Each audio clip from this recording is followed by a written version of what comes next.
Hello everyone, Zelrant here, and today for Etheria Restart, I thought we'd take a look at kind of all the characters now that we have all the buffs and nerfs out of the way from yesterday's patch note that we were given, and kind of my plans going into launch, and if those patches, or if those buffs and nerfs really changed anything in kind of my plans. And to kind of give a recap, if you haven't seen it in my other videos on kind of my plans going into launch, is I will be re-rolling on launch to try and kind of get the best start I can possibly get. And with that, after I get done with the re-rolling, I'm basically no longer going to be pulling on the two permanent banners, the one with all the units and the one with the light and dark units. My reasoning being that I don't want to waste pulls getting dupes, even though the permanent banner has a slightly better pity than the limited one due to it having a soft pity. I feel like knowing 100% what you're getting when you're pulling is going to be way more advantageous than getting more units overall with some dupes mixed in there as you start to get your account widened from the permanent banner. And it also gives me the ability to really stockpile pulls in the beginning, especially for when we get new light dark unit limited banners, because those ones are extremely expensive to pull on. It's 3 times the cost to pull on that banner, but you can guarantee specific light and dark units. And as we've already seen with Mio, which is one of the new ones they introduced, a new light unit, there's high potential that they can be broken. And so that, I mean, you can look at her kit. I mean, she had, her skill 3 is pretty insane.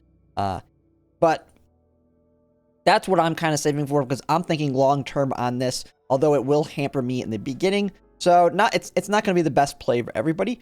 I would advise anyone kind of looking at how they want to plan their own launch to kind of take my idea into account, look at how some of the other creators are going to take theirs into account as well, and then kind of formulate how you want to, because I think there's really no wrong way to approach it. Maybe you just want to get a lot of units and get right into PvP right off the bat. That's perfectly fine in this game, especially if you're a spender and you can just spend your way to get characters you want in the future.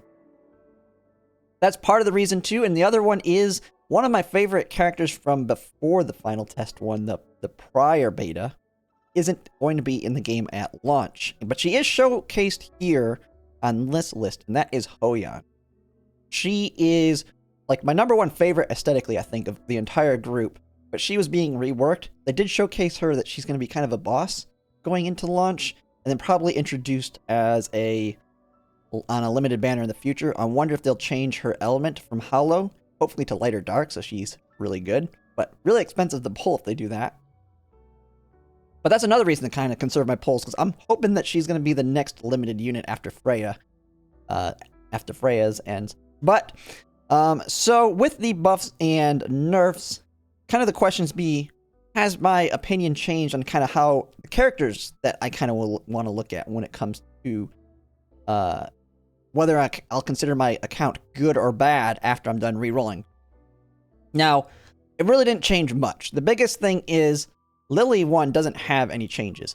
They actually showcase here on Pridewin, just kind of taking a look at it. All the characters that had buffs or nerfs say updated under them, and the ones that didn't get touched do not have anything under them. At least that's what I can tell on them. I do not think their kits are actually changed specifically here, because I know Veronica, for example, this is now old, new.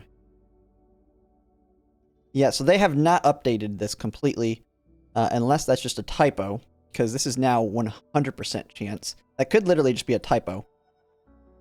But they do have at least noted which ones have the updates here. And Lily is unchained, and she's what I would consider probably still the best unit in the game.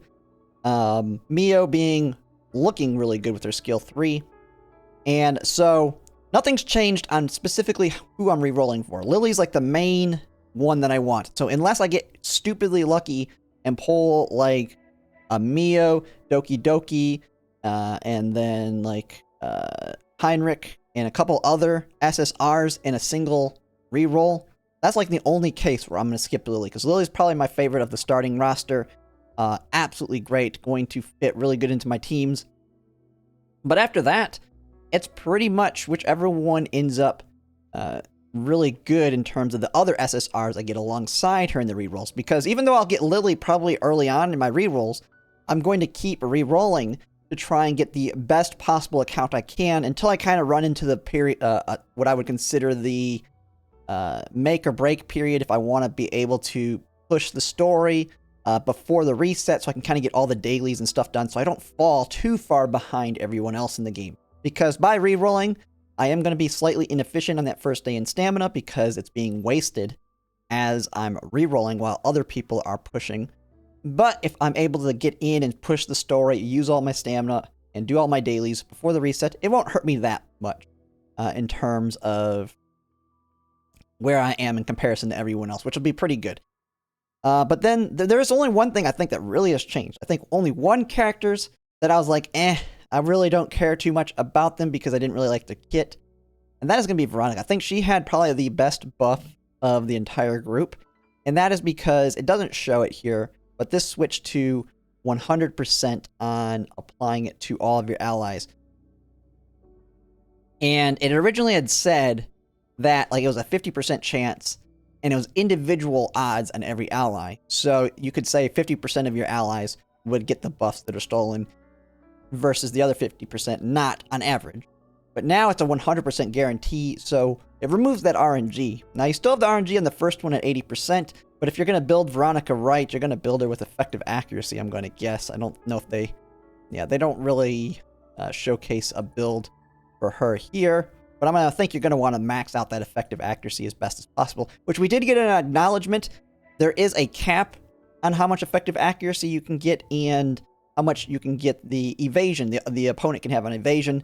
So there is like, you have like a certain percentage that's guaranteed if you max your stats and they max their stats. So that's pretty good. You can know kind of the RNG on that, and then you know if you successfully pull it off, you are getting 100% of those buffs on your team. So that actually brings her up way in my list of units that I'll be happy with alongside Melly Lily. Like some of the big ones that I've kind of changed my mind on as well. Klaus got a buff as well, so she's kind of on my list now. Veronica is a great one. I had not really looked too much into him, but one thing I did see on Chloros, because they do have a DPS ranking, this is kind of just take this into account. This is just through the math and not actual practical use. But this does show the potential damage, and I didn't realize how high up he was on this list, with Rosa being quite a bit behind him. Now, this is like perfect situations, and so I highly doubt that much of a difference. Kind of same thing with AoE, Etheria being on top with Chloros and Rosa being behind her. But I believe Etheria has a ramp-up time, too. So, but he's one I had not really looked at, primarily because I've been looking at all the waifu characters, because like I said at the beginning, that's kind of the team I want to build in the long run. But he looks really good as well. But I have Klaus. I don't believe she had any changes, and she already looks pretty good on most stuff as well. But not like a top tier unit on my list. But that... Mia's also a great one just because it'll fill that one gap you'll be missing for Ling Lu on Teramaton with her. But even if I didn't get her, I have the fallback onto the free one that I'll get, because I will spend money after I'm happy with my account.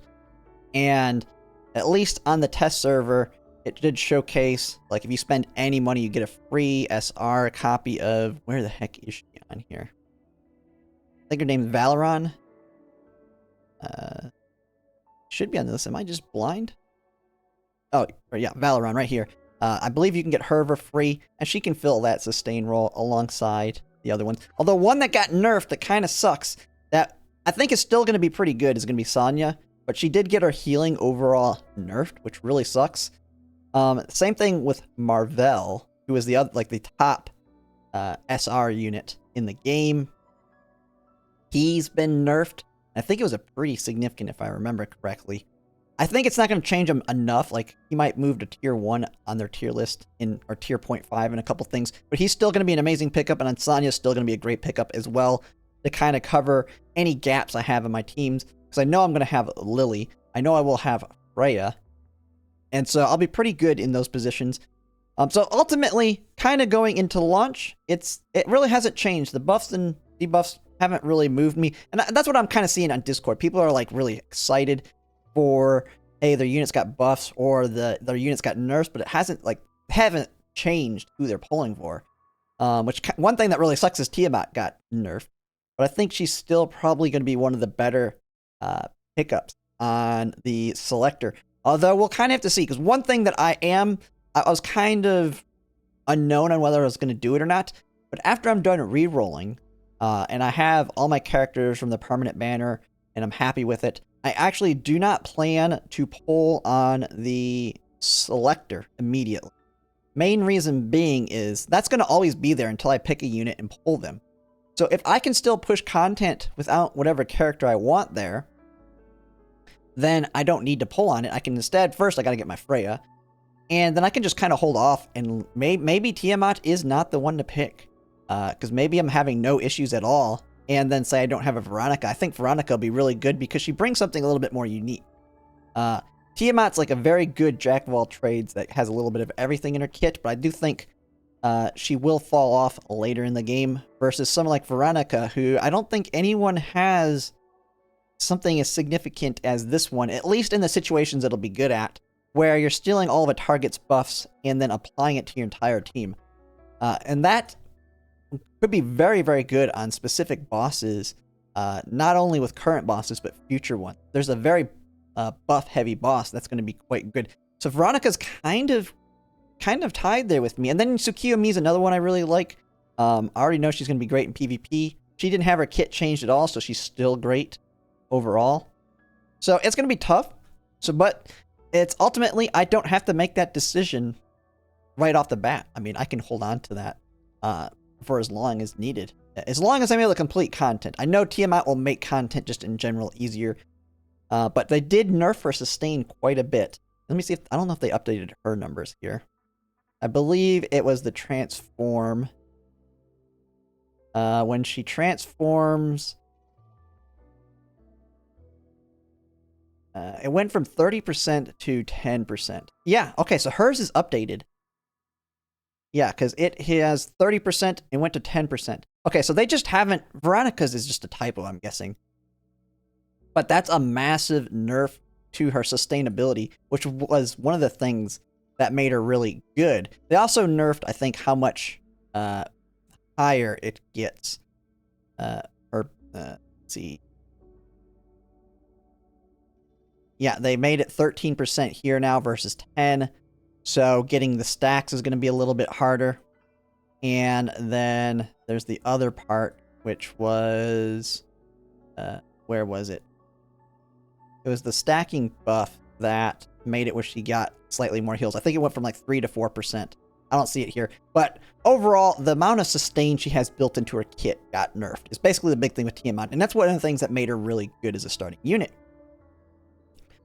But if I get lucky and like I get a Mia, or I just hold out and wait for Ling Lu on a reroll, she may not be needed. Maybe I have other characters we can just make it work.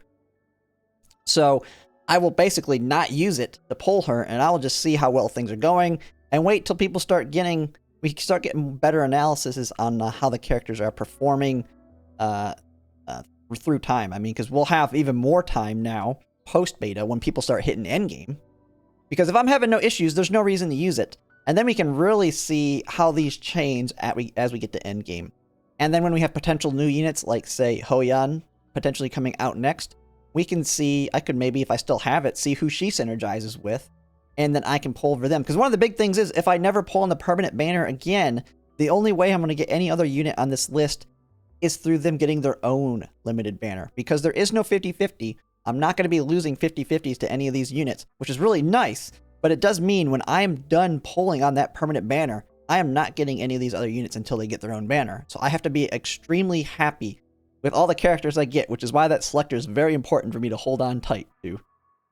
And that's why getting a really good reroll is also really important as well. But yeah, I mean, like I said, though, it hasn't really changed my opinion on how I'm going to go into the launch. I will be streaming it all day on Thursday. So as soon as it goes live, I should be on. And I will be tired. Definitely going to be tired because the Switch 2 is also coming out at that time. And my wife really wants to get it. And we have to be at the store at midnight or 11 o'clock at night Central, which I believe is only like 4 hours off from launch. So I'm only going to get like a nap before it. But I do plan to just keep running rerolls all day unless I get an insane luck one before I actually start pushing. But I will just be on stream all day talking with chat and all that as we do it. It'll be pretty fun. It was pretty fun when Girls Frontline, when I did it with Girls Frontline.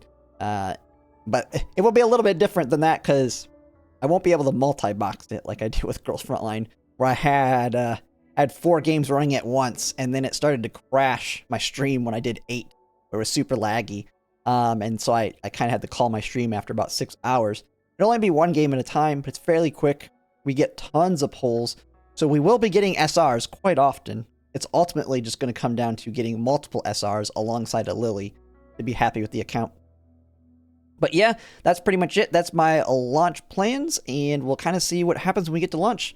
But yeah, if you like my content, if you could like, comment, subscribe, it really helps, and thanks for watching.